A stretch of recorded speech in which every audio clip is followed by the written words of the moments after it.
Ha trabajado como consultor desde 1982, asesorando a 18 candidatos a presidencia y más de 100 otros a asambleas constituyentes, congresos, gobernaciones, alcaldías en diferentes países. Ha sido consultor en Argentina, Bolivia, Costa Rica, Colombia, Ecuador, El Salvador, Guatemala, Haití, Honduras, México, Nicaragua, Panamá, República Dominicana y Venezuela.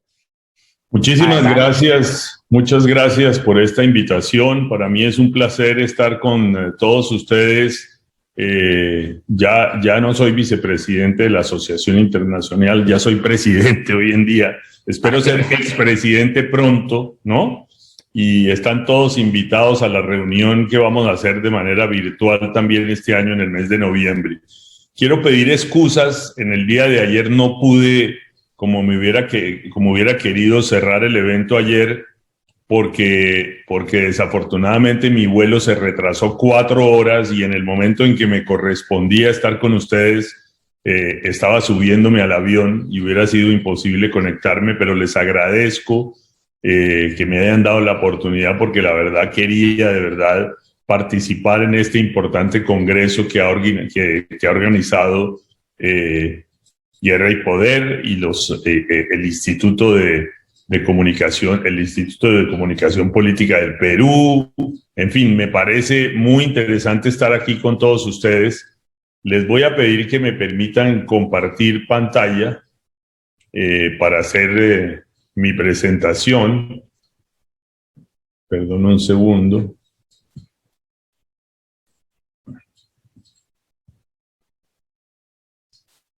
Ok, supongo que ahí ya la están viendo. Sí, señor. Muy bien, entonces, para mí de verdad es un gusto estar aquí con todos ustedes. Mil gracias de nuevo por esta invitación. Y como bien decía, les voy a compartir una presentación que se llama ¿De dónde venimos y hacia dónde vamos en la comunicación política? Yo creo que aquí hay muchos consultores, estudiantes, políticos, y creo que es interesante hacer un recorrido de qué ha pasado con esto que hacemos todos los días, y que yo no creo que sea marketing político, sinceramente. Creo que nosotros lo que hacemos es política desde otra perspectiva. Los políticos la hacen desde la política y nosotros la hacemos desde la consultoría. Yo siempre he dicho que tenemos que hacer más política y menos comunicación, pero las dos van completamente entrelazadas. Y quiero comenzar diciendo que venimos del mundo de la política. En el siglo XX, digamos que es cuando se desarrolla todo este tema de la consultoría política, cuando Joe Napolitan decide fundar la IAPC, o la Asociación Internacional de Consultores Políticos. Lo que hace es buscar gente que se autodenomina consultor político, porque esa carrera como tal no existe en ninguna universidad, pero empezó a buscar gente que hacía lo mismo que él, y en ese momento comenzó este ejercicio de ayudarle a los políticos a hacer política de manera profesional. Pero el mundo que primaba en ese momento era el mundo de la política y el mundo de los políticos, porque eran precisamente los políticos los que sustentaban todo el poder. Los ciudadanos ahí no tenían poder, todo era sustentado por el mundo de los políticos. Todas las decisiones que se tomaban en ese momento las tomaban los políticos, y los ciudadanos lo único que podíamos hacer era aceptarlas o digo, así fuera regañadientes, pero no teníamos la posibilidad de discutirlas o de, digo, a lo máximo había una manifestación y una huelga, pero eso no era suficiente para verdaderamente controvertir lo que los políticos nos imponían. La comunicación era completamente unilateral y vertical. Nos decían absolutamente todo y nosotros éramos simples receptores y espectadores de un mundo donde los comunicadores eran los políticos y los líderes políticos. Y lo importante en ese mundo no eran el contenido, eran los medios. Y en ese momento para los ciudadanos era muy complicado competir porque los medios estaban en manos de empresas poderosas que controlaban la prensa, la radio y la televisión, básicamente, que eran los medios importantes. El primero fue la prensa, que en un momento dado llegó a quitar y poner con los editoriales mandatarios en todos los países, pero con el tiempo fueron apareciendo la radio y la televisión, que cobraron una gran importancia, en especial la televisión, esa cajita negra que cuando vinieron los primeros consultores políticos a decirle a sus clientes hay que usar la televisión, quizás los clientes les contestaban no, pero eso es muy costoso, esa cajita negra no la tiene la gente en los barrios, ¿no? Y en las zonas suburbanas, y hoy en día díganme dónde no hay un aparato de televisión o inclusive cable y donde no hay antenas parabólicas y tal en todos los barrios de América Latina, incluso en los más pobres. Esa cajita fue la cajita mágica a través de la cual pasamos al tema de que la gente nos pudiera ver a los políticos, pudiera entender el lenguaje gestual, que no era solamente el verbal y que tenía una gran importancia y empezó a cobrar una gran importancia. Era el mundo además de los partidos fuertes. Hoy en día estamos viviendo el mundo de los partidos débiles o los sin partido. Solamente muy pocos países hoy en América Latina todavía tienen partidos fuertes. Cada vez son más débiles. Nos hemos encargado de, con las medidas que hemos tomado, quizás equivocadas, de poner la foto de los candidatos y darle más importancia en la boleta a los candidatos y a la cara de los candidatos. Nos hemos dedicado a debilitar a los partidos, pero además los partidos ya hoy en día no nos representan y los ciudadanos sienten que se sienten mejor representados en sus grupos en los cuales ellos se mueven diariamente. Los maestros entre los maestros, los médicos entre los médicos, y así sucesivamente, y ya los partidos políticos, ya los representantes no nos representan, por decirlo de alguna manera. Hay un quiebre con la institucionalidad.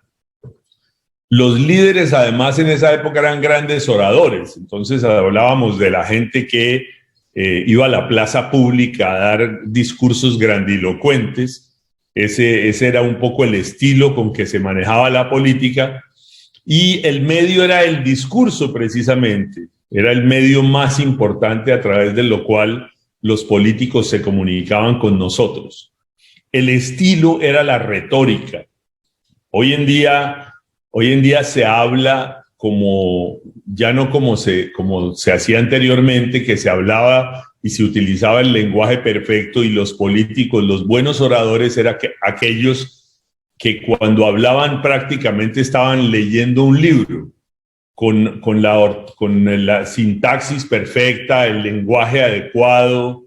Hoy en día la gente ya no es así. Hoy en día en los noticieros vemos un lenguaje mucho más sencillo, más escueto, más pragmático, y así hoy son los discursos y los mensajes de los candidatos.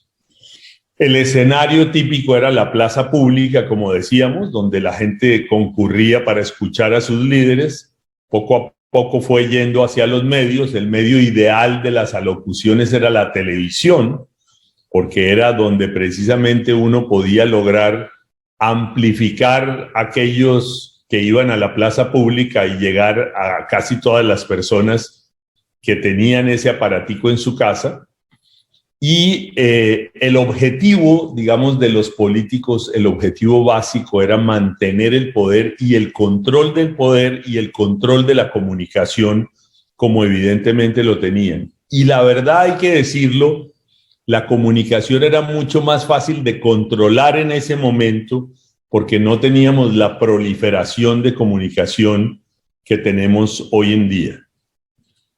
El único control que teníamos los ciudadanos, quizás con el tiempo fue el control de la televisión, porque cuando apareció esto, que en su momento fue totalmente revolucionario, por lo menos podíamos cambiar de canal y ver otra cosa, cuando no era una cadena que nos imponían los políticos, porque muchas veces nos obligaban a, mientras queríamos ver un partido de fútbol o una telenovela o un programa de concurso, nos obligaban a que teníamos que verlos a ellos, y entonces el control servía para apagar el aparato de la televisión. Y la comunicación en ese momento, la verdad, era una cenicienta porque no tenía la importancia que tiene hoy. Los políticos, tanto en campañas como en gobiernos, no le daban a los comunicadores o a los expertos en comunicación política la posibilidad de asesorarlos, sino que ellos llamaban a los periodistas o llamaban a su jefe de comunicaciones para decirle: hay que mandar un boletín de prensa o hay que enviar esta noticia a los medios para que la publiquen, y tú que eres amigo de ellos, llámalos por favor para que la publiquen, pero no tenían ninguna otra labor de mensajeros de la comunicación, con lo cual los expertos en comunicación de alguna manera jugábamos el papel de cenicienta. ¿Qué pasó? O sea, ¿qué ocurrió? ¿Qué ocurrió que la cosa un poquito cambió? O sea, ¿qué sucedió en el mundo para que esto que era unilateral y que era muy controlado cambiara? Básicamente lo que ocurrió es que apareció Internet. E Internet, así como muchas otras revoluciones, fue la gran revolución de la comunicación política. Porque cuando apareció Internet, empezaron a aparecer cosas que no nos imaginábamos. Al principio era el correo electrónico, pero después lo que permitió la aparición de Internet fue que pasáramos de la era de la comunicación a la era de la conversación, donde todas las personas tenían capacidad de conectarse y de comunicarse entre sí. La tecnología cambió por completo la comunicación, la cambió por completo, y la comunicación cambió la política, la cambió completamente. Aparecieron los grandes buscadores. Hoy en día uno se mete a Google o a YouTube y pone cualquier palabra y le salen miles y miles de páginas y de referencias y de contenidos alrededor de lo que quiera que querremos buscar. Incluso en el caso de YouTube tiene la ventaja, porque YouTube no solo es un canal de televisión, sino YouTube es además un lugar donde nos enseñan a hacer cosas con videos.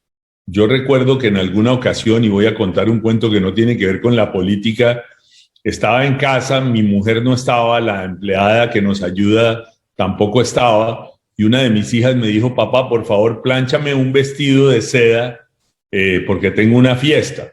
Y yo no tenía ni idea de cómo hacer eso y me daba miedo quemar su vestido. Y lo que hice fue simplemente ir a YouTube y poner cómo se plancha un vestido de seda, y me salió un video que me explicaba exactamente cómo hacerlo, y mi hija se fue muy linda a la fiesta con su vestido planchado. De manera que cuando aparecieron los buscadores, un poco se nos amplió el espacio del cerebro, porque ya no teníamos que aprendernos las cosas de memoria, sino que todas estaban ahí. Todas las cosas que queríamos saber o buscar estaban en los buscadores. Luego apareció Wikipedia con eso, y entonces además ya no teníamos que ir a consultar los libros de la Enciclopedia Británica o de la Espasa Calpe que había en la casa de nuestros abuelos y que ya prácticamente no existe, porque con la aparición de Wikipedia también podemos no solamente encontrar todo lo que hay en una enciclopedia, sino participar activamente para que esa enciclopedia no nos diga mentiras, sino que podamos poner verdades de lo que realmente sabemos acerca de algo o de alguien. Y aparecieron las redes sociales, aparecieron muchas redes sociales. Quizás en el caso de la política, hoy en día las que más se utilizan son estas 4: Facebook, Twitter, Instagram y TikTok. TikTok últimamente, porque antes de TikTok era más famoso Snapchat, pero las redes van apareciendo y desapareciendo y algunas se quedan. Facebook se convirtió quizás en la red más importante de la comunicación ciudadana. Yo siempre le pregunto a la gente, ¿quién no tiene Facebook? Y me sorprende que todavía haya personas que en un mundo donde Facebook, si fuese un país, podría ser hoy el más populoso del mundo, haya gente que todavía no lo tenga. Yo creo que es el lugar donde la gente se comunica y comunica sus gustos, sus ideas, sus recomendaciones, y se ha venido convirtiendo en el lugar donde los políticos, cuando lo saben hacer, saben meterse en la conversación de los ciudadanos para, a través de Facebook y de Instagram, que además también es de Facebook, es de propiedad de Facebook, podemos conversar o meternos en la conversación de la gente. Pero a los políticos les gusta más Twitter, porque en Twitter están más en el objetivo del ataque y la defensa. Twitter es una red mucho más política, pero es una red mucho menos ciudadana a la hora de querer convencer a los ciudadanos, porque a los políticos ya los tenemos convencidos de que sean nuestros amigos o nuestros enemigos. Y luego aparecieron también lo que se llaman los canales de mensajería, y apareció sobre todo WhatsApp, que también se ha convertido en una red muy importante en la política, que hoy en día se utiliza muchísimo. En la última elección de Brasil, la elección de Bolsonaro, WhatsApp tuvo un papel relevante muy importante. Yo creo que esa es una red de mensajería muy importante hoy en día. Yo creo que pronto quizás vamos a ver en las aceras, no solamente la acera para las bicicletas, sino para los whatsapperos, porque todo el mundo anda caminando, escribiendo en el teléfono con su propio WhatsApp. Y finalmente, aparecieron las aplicaciones que nos han llevado, a que hoy en día a través de una aplicación podamos movernos y tener absolutamente todo y consultar absolutamente todo y emitir absolutamente cualquier información que nosotros podamos enviar a través de lo que son los smartphones o los teléfonos celulares inteligentes, que son una gran revelación. Yo diría que son una revelación tan importante como el propio Internet, porque nos pusieron todo en las manos. Todo está en nuestro bolsillo y en una conexión de Wi-Fi. Si tenemos una conexión de Wi-Fi o tenemos acceso a Internet y tenemos nuestro aparato nuestro aparato celular inteligente o nuestro móvil inteligente, podemos hacer absolutamente todo. Ahí tenemos un canal de televisión, tenemos una radio, un periódico, podemos tener todo lo que querramos, todas las herramientas necesarias para comunicarnos. De suerte que todo esto nos permitió pasar de la comunicación esa unilateral y controlada de uno hacia muchos a la comunicación que existe hoy en día, que es de muchos a muchos. Hoy en día, por suerte, todos somos actores de la comunicación y además al mismo nivel. Quizás la diferencia es la capacidad de inversión que tenga cada uno de nosotros, porque hoy a través de las redes también podemos pautar, pero hoy todos somos actores y la comunicación se volvió mucho más descontrolada, mucho más difícil de mantener control alrededor de ella, porque hoy es la gente la que influye a la gente, no son los políticos los que influyen a la gente. Y este es un gran cambio de la comunicación política, porque antes nos decían qué teníamos que hacer. Hoy nosotros podemos participar en la toma de decisiones e influir en la toma de decisiones como ciudadanos, porque nosotros influimos en lo que piensan nuestros familiares, nuestros vecinos, la gente de nuestro barrio, la gente que hace lo mismo que nosotros. Y si somos buenos como influencers, somos capaces de movilizar a mucha gente que ni siquiera conocemos. De manera que hoy la comunicación política es completamente diferente. porque hoy todos comunicamos 24/7 los 365 días del año a través de nuestro teléfono celular y a través de todas las herramientas que existen y plataformas para hacerlo. Lo importante hoy entonces ya no son el canal de televisión, ni el periódico, ni la radio. Lo importante es el contenido que seamos capaces de poner para ser atractivos, relevantes y que la gente esté compartiendo nuestros contenidos y convenciendo y persuadiendo a otras personas que el día de mañana van a ser electores. Ese es el juego un poco hoy de la comunicación. La comunicación cambió por completo la política y de esa historia unilateral nos pasamos al storytelling, que fue muy importante. Ya no había grandes discursos y grandes oradores, sino lo que había era que contar historias que nos enganchaban y que nos decían, esto me gusta y lo voy a compartir con mis amigos y esos amigos con los de ellos y así sucesivamente. La comunicación en ese momento entró a formar parte de la mesa de las decisiones. Ya no era la Cenicienta. Ahora los comunicadores se sentaban en las mesas directivas de las empresas, en las mesas directivas de las campañas políticas, en los cuartos de guerra de las campañas políticas. Siempre estaba el director de comunicación de la campaña, porque él era el que nos decía cómo teníamos que comunicarnos y era el experto en cómo se manejaba la comunicación, en el caso de la política, la comunicación política.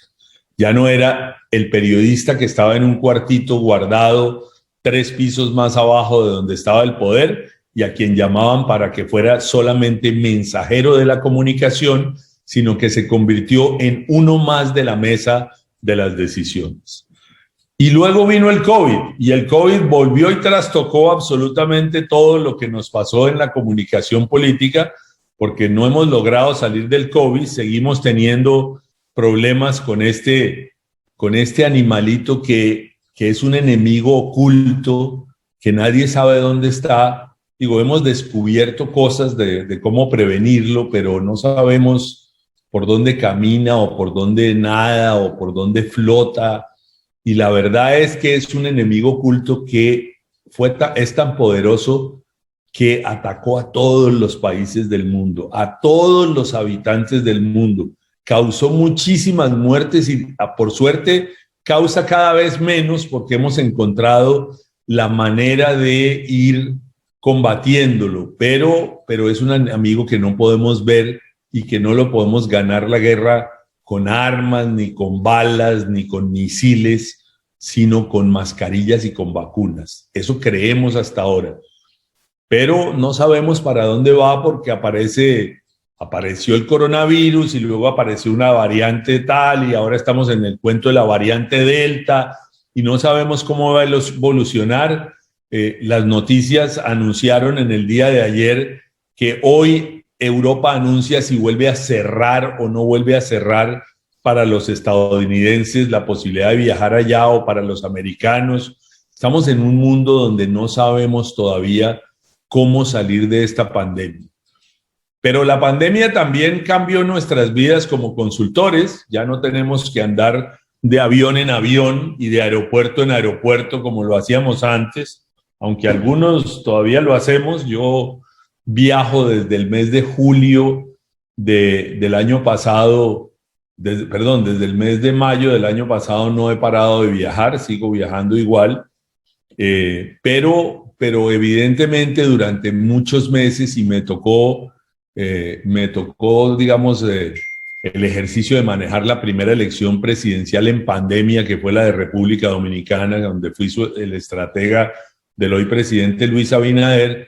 Me tocó manejar una campaña a través de Zoom durante 5 meses, por lo menos, porque no podía viajar a República Dominicana, estaba cerrado y no me dejaban entrar. Al final pude entrar con un permiso especial del gobierno que la verdad no sé cómo lo dio, porque sabían perfectamente que iba a trabajar contra ellos, pero sucedió y me permitieron entrar y al final pude llegar. Pero logramos aprender que podemos quedarnos en casa y hacer campañas a través de Zoom o a través de otras plataformas virtuales.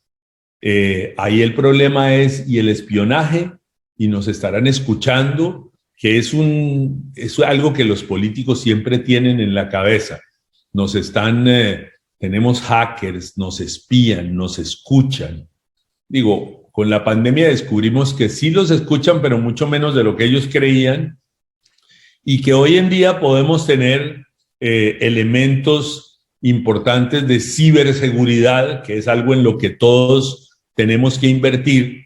Creo que ahí es donde nos tenemos que gastar el dinero más que en oficinas de lujo, para poder tener cada día mecanismos y herramientas que protejan más nuestra comunicación virtual, porque vamos a seguir utilizándola todo el tiempo.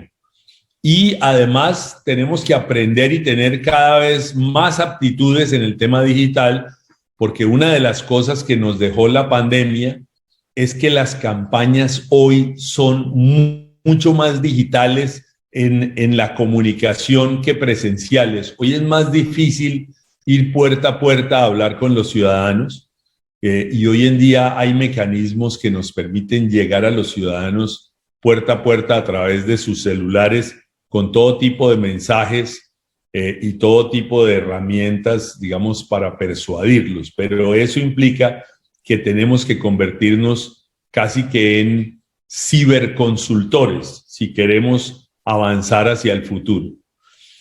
Y la pandemia también nos trajo un tema complicado, que es que pasamos del storytelling a la confrontación. Hoy en día, y lo que es muy interesante es que la persona que escribió el libro de storytelling, que es un francés que se llama Christian Salmon, y les recomiendo el libro, también escribió La Era del Enfrentamiento, y también se los recomiendo mucho, que es exactamente lo que estamos viviendo hoy. La política pasó de la narrativa de convencer a la narrativa de atacar, a la confrontación, al enfrentamiento. Y este hombre, quizás utilizando los mecanismos modernos de la comunicación política, es el ejemplo viviente de lo que significó manejar la política desde la perspectiva de la confrontación. Algo que hoy en día está sucediendo en casi todos los procesos electorales y en casi todos los gobiernos y el ejercicio de gobierno-oposición. Hoy en día vivimos prácticamente enfrentados y polarizados, algo que cada vez nos lleva a pensar que tenemos que volvernos más expertos y más expertos en la creación de búnkers de ataque y defensa, porque por ahí se está moviendo hoy en día la comunicación política. Ahora bien,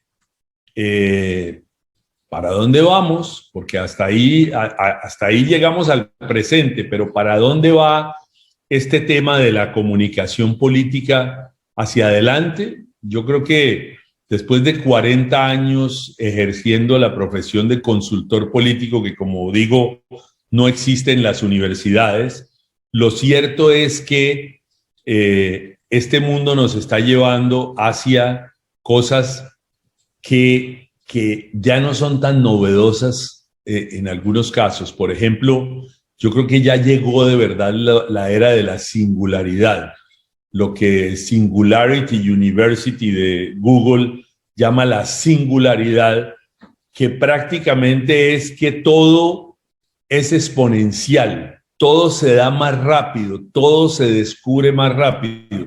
Ya no podemos decir que el mundo cambió. Decir que el mundo cambió, claro que cambió, pero no es que cambió, es que cambia todos los días. El mundo cambia en tiempo real. Mientras estamos aquí conversando, algo nuevo seguramente apareció y va a impactar en la vida de mucha gente. De manera que hoy en día tenemos que acostumbrarnos a que el cambio es exponencial y permanente. Y lo otro es que el Big Data, que nos parecía una cosa como estrambótica, rara, que casi que inalcanzable, Ya no es el futuro, es el presente. Hoy en día existen herramientas de Big Data y a veces creemos que hasta nos espían porque estamos hablando de algo y cuando entramos a Internet, eso de lo que estábamos hablando nos aparece en un API o nos aparece por todas partes y aunque nunca nos hubiera parecido, nos comienza a aparecer cada vez que entramos a ver un periódico digital o a conversar o a ver algo en la televisión, porque hoy a través de la programática el Big Data permite no solamente segmentar y saber qué hacemos, qué somos, qué nos gusta, con qué tarjeta compramos, qué día lo hacemos, cuáles son nuestras preferencias en términos de comidas, cuáles son nuestros restaurantes, los lugares que queremos visitar, porque todo el día nos lo están enviando, sino que además son capaces de no solo averiguar nuestra vida, sino saber cómo comunicarse con nosotros, ya no a través del número de teléfono, sino de la huella del teléfono, de la huella del computador, de la huella del tablet, de la huella del PlayStation. Casi que se nos están metiendo como el agua se mete por debajo de las puertas cuando hay una inundación. Y hoy en día la investigación prácticamente se ha trasladado a buscar, seguir, analizar a millones de personas al mismo tiempo durante un periodo de tiempo para saber qué es exactamente lo que quieren y buscan. Y además, la inteligencia artificial entró a jugar un rol fundamental en el tema de la política y yo estoy convencido que en los próximos años la inteligencia artificial va a dirigir la comunicación política. Ya no seremos los comunicadores, sino seremos los estrategas o los algoritmos.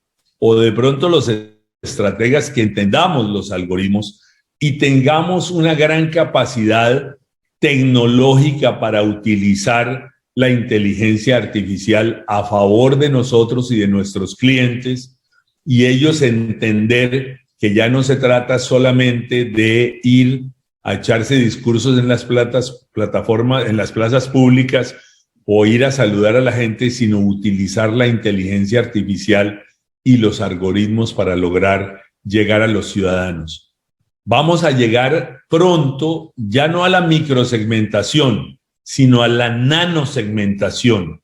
Y en la nanosegmentación, muy seguramente los mensajes serán individuales, ya no serán colectivos. Antes, para hacer campaña se necesitaba un héroe y una historia y contar un mensaje y repetirlo hasta el cansancio. Hoy en día no, hoy en día esos mensajes se mandan a los segmentos de acuerdo al interés de cada segmento, pero dentro de poco quizás esos mensajes sean individuales y ya no tenemos capacidad de hacerlos manualmente, sino nos tocará utilizar la inteligencia artificial y el machine learning para entender qué es exactamente lo que tenemos que enviar a cada ciudadano. Todo además llegará a que lo hagamos o lo sigamos haciendo a través del teléfono celular. Yo creo que desaparecerán muy pronto las compañías de intercomunicación como Claro y como Telefónica, porque el día que todos tengamos internet ya no los vamos a necesitar. Lo que necesitamos es el aparato y una herramienta de comunicación, pero ya no necesitaremos a Claro y al señor Slim diciéndonos qué tenemos que pagarle y qué hacer para comunicarnos. Y yo no sé si ustedes saben que ya en Japón hubo un candidato robot a uno de los distritos de la alcaldía de Tokio que quedó en tercer lugar. Primero, es una curiosidad que le hayan permitido participar. Y lo segundo, es más interesante que haya quedado tercero, porque si quedó tercero ha podido ganar en una elección donde hubo muchos candidatos. De manera que la gente va a decir, ¿en quién confío más? ¿En un político o en un robot? Sobre todo cuando me hable que va a perseguir la corrupción. De pronto le creo más al robot. De manera, señores, que o nosotros cambiamos y entendemos que esto va a una velocidad que ya no podemos detener, o nos va a pasar todo lo contrario, y es que bienvenidos al futuro, y yo creo que si nosotros no cambiamos, nos van a cambiar a nosotros. Muchísimas gracias.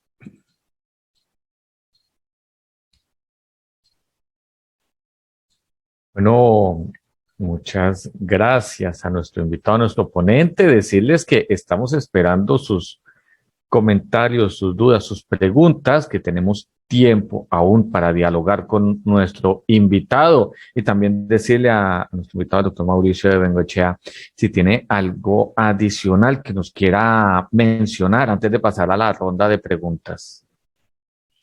No, la verdad, encantado de contestar cualquier pregunta y cualquier duda.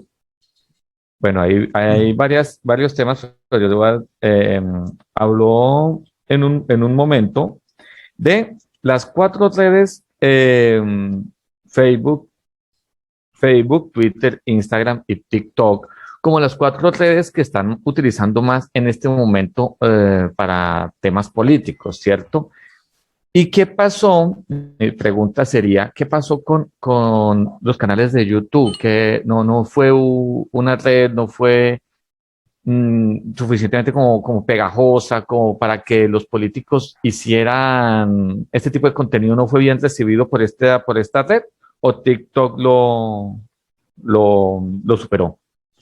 No, yo creo que YouTube es muy importante en la comunicación política. Lo que pasa es que yo no la veo como una red, la veo como un buscador y como un canal de comunicación.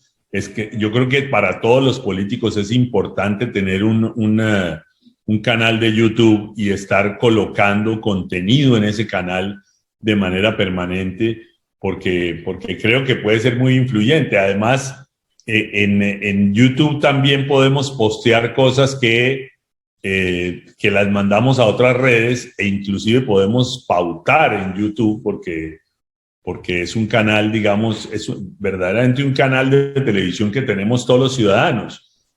Ya no tenemos que ir a aprender de Televisa o TV Azteca o TV América, o en fin, yo creo que la ventaja de YouTube es que es un mecanismo para tener nuestro propio canal de televisión. Listo. Hay un momento en que también nos habló del uso de las nuevas aplicaciones, todo este tema de las aplicaciones para los smartphones, ¿sí? Hay una pregunta que tiene que ver con estas aplicaciones para enamorar, para invitar a los electores, a tener un mayor alcance, sobre todo en estas generaciones más jóvenes que son nativos digitales. Este tipo de aplicaciones, por ejemplo, el uso de aplicaciones de realidad aumentada, o qué tipo de aplicación adicional se podría utilizar para tener ese alcance con estas nuevas generaciones. Bueno, la verdad es que hoy en día hay tantas aplicaciones que creo que ninguno de los que estamos aquí las conocemos todas. O sea, es de verdad un infinito de aplicaciones lo que hay hoy en día y que las podemos bajar gratuitamente. Algunas cuestan, otras son gratuitas y las podemos tener en nuestro teléfono. Pero la verdad es que hay muchas que se pueden utilizar en la política para hacer investigación, para preguntarle a la gente, para comunicarse con la gente. Hoy en día, por ejemplo, hay aplicaciones gratuitas a través de las cuales podemos casi que comunicarnos uno a uno con la gente en una videoconferencia, porque no solamente nos permite responder a los que nos hacen preguntas como en el día de hoy, sino que el software de esa aplicación permite que le mandemos mensajes a todos los que están conectados para decirles, hágame una pregunta que me gustaría saber su opinión, y el propio software contesta a través de haber hecho las prerespuestas a todas las típicas preguntas que le hace a uno la gente. El mismo software le contesta a cada uno de los que se conectó con su nombre y apellido, le da una respuesta como si la estuviera dando el ponente, o en ese caso el político. O sea, hay 1000 cosas que uno puede hacer hoy en día para poder comunicarse con los electores y con los ciudadanos. Bueno, nos escribe Sofía Tufinio y nos dice, pues, excelente ponencia. ¿Qué les recomendaría a los jóvenes estudiantes de ciencia política que quieren especializarse en comunicación política? Lo primero que les quiero contar es una historia que me contó un colega, y es que él quería ser periodista y comunicador y fue donde su profesor, y lo primero que le dijo el profesor fue: estudie ciencia política, porque los que saben de comunicación política son los que estudian ciencia política, no los que estudian comunicación. Excelente. Nos pregunta Javier Vargas, ¿en qué porcentaje usarán la comunicación con la población en Dominicana, territorio, redes, WhatsApp, etcétera? ¿En qué porcentaje lo usaron? No. Bueno, yo creo que nosotros utilizamos absolutamente todas las plataformas, y en el momento que llegó la pandemia quizás fuimos muchísimo más intensos en utilizar Facebook y programática, porque de manera como podíamos segmentar y llegar a los distintos segmentos de población en todo el territorio del país. Y además a través de programática nos defendíamos de los millones de ataques que se producían desde el gobierno en ese momento, que era el que tenía el poder del dinero y de la comunicación de los medios, y los ciudadanos, de ahí surgió precisamente el que los ciudadanos montaran en el hashtag Se Van, gracias a todo lo que sucedió a través de, especialmente de programática, que es la manera más fácil de colocar mensajes ocultos de alguna manera, que no son necesariamente enviados desde la campaña, que se multiplican cuando la gente los ve porque los comparte. Bueno, hay otra pregunta que es bastante interesante y nos dicen, ¿usted cree que las sociedades latinoamericanas están preparadas para el voto digital? Yo creo que esa es una gran discusión todavía mundial. En Alemania, por ejemplo, se implantó el voto digitalizado y sin embargo se devolvieron. Yo creo que en algunos lugares funciona y no funciona. Creo que dentro de muy poco tiempo, más rápido de lo que nos imaginamos, vamos a votar desde nuestro propio teléfono una vez tengamos el blockchain verdaderamente avanzado y actualizado. Vamos a votar desde nuestros propios teléfonos celulares sin salir de la casa, quizás poniendo el iris de nuestro ojo o la huella en el teléfono, y las elecciones van a ser completamente distintas. Va a volver a cambiar la política, porque ya no tendremos que ganar los millones y millones que se gastan en el día de la elección. Ustedes saben que para hacer un presupuesto de campaña, lo primero que hace es cuánto cuesta el día de la elección, cuánto cuestan las comunicaciones durante la campaña, cuánto cuesta la investigación y la consulta para saber qué es lo que tengo que comunicar durante la campaña y cuánto queda para lo demás. Y hay muchas campañas que comienzan gastando en camionetas, sedes, afiches, cuadros, muebles, y ahí es donde no hay que gastar dinero, porque se está botando el dinero y al final no hay plata para poder sostener la campaña. Bueno, nos dice de Marcela Crimi, nuestra amiga Marcela, es de Argentina. Si usted debe elegir una red en particular para comunicarse, solo una, ¿cuál elegiría? También de Córdoba, Argentina. Yo elegiría Facebook. Facebook porque es la que le llega a más gente. Desafortunadamente los jóvenes se están movilizando más hacia TikTok, pero yo creo que Facebook es una red importante. TikTok es una red que genera engagement o conexión con la gente joven, pero Facebook, sin lugar a dudas, para hacer política es la red más importante, porque la gente se le olvida que los políticos no son los que votan son los ciudadanos, y creen que hay que usar más Twitter que Facebook. Ahora, para complementar un poco este tema de las redes, en una campaña es saludable enfocarse en una sola red, por ejemplo, campaña que se use Facebook o querer cubrirlas todas y decir vamos a tener contenido en Facebook, TikTok, Twitter, Instagram, YouTube, Telegram, mensajería? Yo creo que hay que usar, no todas, porque todas son muchas, hay muchísimas redes sociales, pero verdaderamente si uno habla de redes sociales, hay que usar las 4 que yo mencioné: Facebook, Twitter, Instagram y TikTok. Hay que usar canales de mensaje, principalmente WhatsApp. Hay que usar YouTube.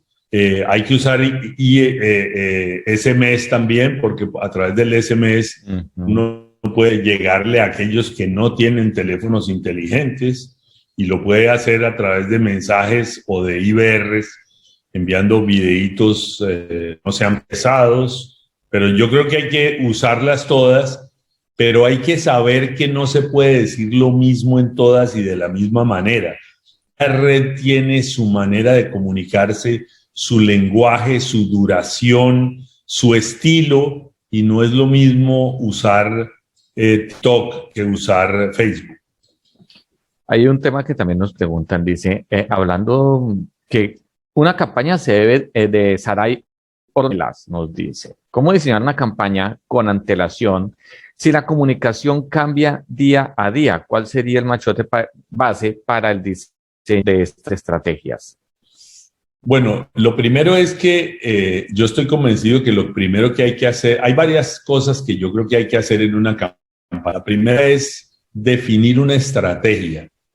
Y para definir una estrategia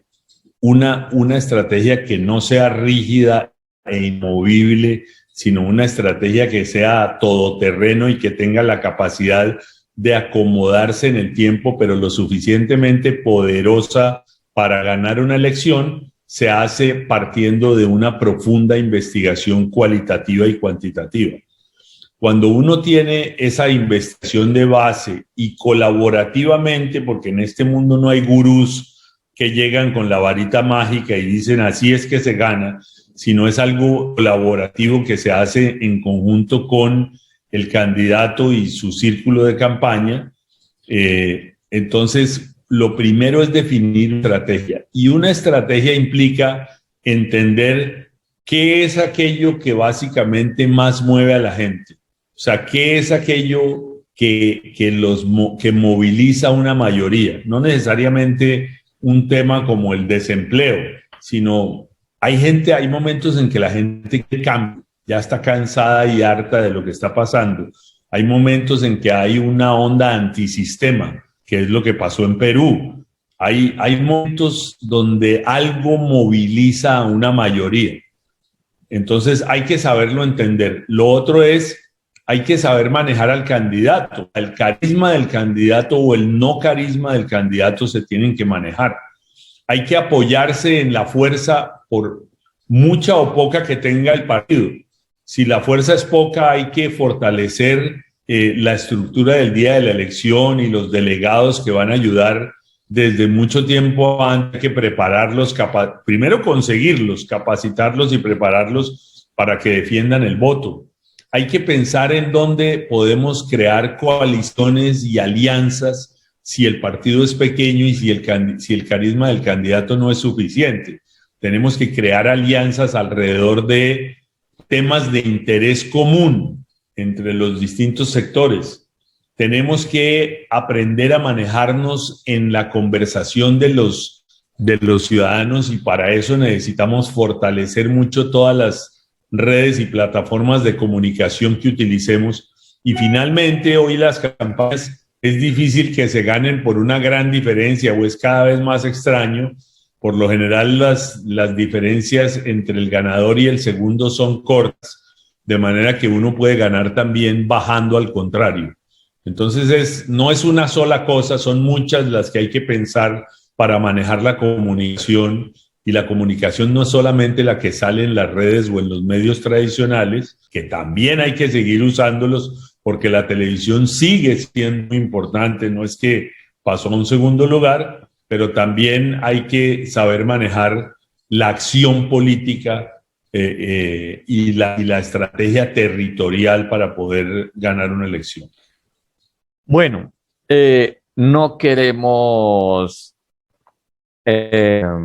demorarlo mucho más a nuestro invitado de hoy, a usar de su confianza en este tema. Tenemos muchas preguntas, hay muchas inquietudes, pero también queremos decirle a todas nuestras personas, pues que pueden consultarlo, ¿no? Nos podrán regalar sus redes sociales, hacer una invitación para todo este tema de las personas, pero hay una pregunta última que me gustaría hacerle a nuestro amigo el doctor Mauricio Bengoa.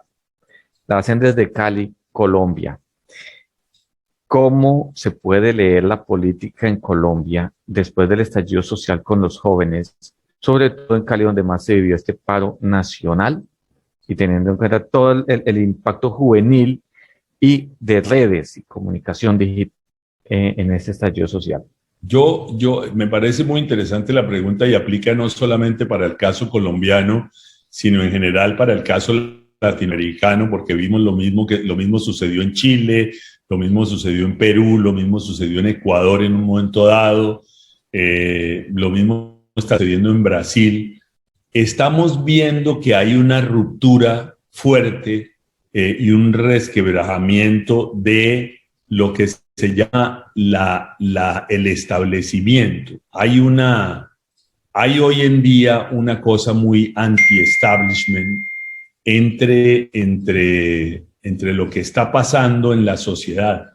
Hoy en día hay como un desencanto de la mayoría de los ciudadanos que evidentemente hoy se pueden comunicar y quejarse y movilizarse a través de las redes. Hay un desencanto muy grande que tiene que ver precisamente con un tema que estábamos hablando hace un rato, y es que la gente hoy no se siente representada por sus representantes. O sea, hoy en día tenemos un mundo en el cual los representantes no nos representan, los jueces no hacen justicia, religiones no nos están guiando, las fuerzas de seguridad no nos están dando seguridad. A veces la gente siente que nos están atando, los alimentos no nos alimentan, las vacunas tenemos dudas si nos inmunizan o no, porque ya no saben de la tercera y la cuarta dosis. En fin, estamos en un mundo donde estamos dejando de creer en todo lo que significa el establecimiento y lo institucional. Y eso no solamente es la política, eso también es el sector privado, los sectores sindicales, las organizaciones gremiales. Hay un desencanto y hay una gente buscando algo distinto.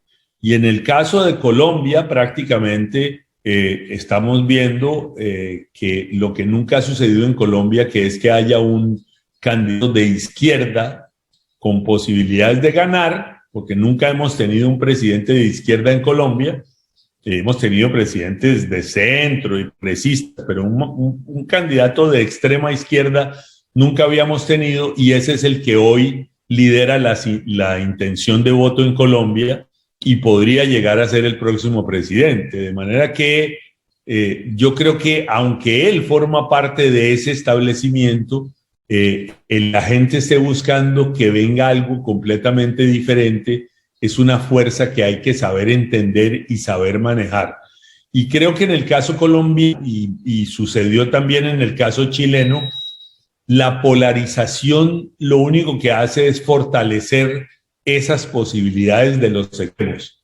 Con las tesis de la derecha y los ataques de la derecha no van a disminuir al candidato de la izquierda, lo están fortaleciendo. Lo que habría que hacer es un poco lo que hizo la izquierda chilena, que en lugar de atacar a Piñera antes de las elecciones para definir quiénes eran los constituyentes, lo que hicieron fue poner a la derecha a pelear con la derecha. Y entonces lo convirtieron en el traer a Pinochet y su legado, y lo convirtieron en el que había engañado a las fuerzas militares, y terminó siendo el enemigo de la derecha quien representaba a la derecha. Entonces aquí quizás haya que buscar un mecanismo distinto en el caso de Colombia para debilitar las posibilidades del candidato de la extrema izquierda, que hoy es el único que se ve con claridad en la segunda vuelta, mientras que en el otro lado hay 32 candidatos disputándose quién va a competirle, como sucedió en Ecuador, donde había 15 candidatos que corrían por el que iba a pelear con el candidato de Correa, y como pasó en Perú, donde en primera vuelta había un sinnúmero de candidatos y los resultados no llevaron a que ninguno obtuviera más de 18%. Y eso que ahora nos habla de 32 candidatos. Hace unos días hacíamos un recuento de los nombres y alcanzamos a obtener 56 nombres posibles de perfiles políticos, senadores, exgobernadores, 52 nombres para una elección de presidencial para el próximo año. Ya cantando va en 32. Esperemos a la hora de las inscripciones a cuántos llegamos. Bueno, al doctor Mauricio Bengoechea, decirle desde Ibagué que estamos en Café Político, Sandra Guerra desde Perú, todo el equipo organizador de este gran evento, todo el equipo de Guerra y Poder, las personas que nos acompañan en diferentes partes del mundo, no nos queda más que darle un gran agradecimiento, decirle mil y mil gracias por todo este contenido tan importante, un contenido claro, directo, y como siempre les he dicho durante estas intervenciones, sabemos que es muy, pero muy difícil hacerlo en tan poco tiempo. La era digital nos ha obligado a eso también, pero ha sido muy claro. Así que, doctor, muchas gracias, doctor Mauricio de Bengoechea, por esta participación en la clausura del segundo Congreso Mundial de Marketing y Comunicación Política, organizado por Guerra y Poder. No, gracias a ustedes y espero que les haya gustado esta charla, y con mucho gusto cuenten conmigo para cuando quieran.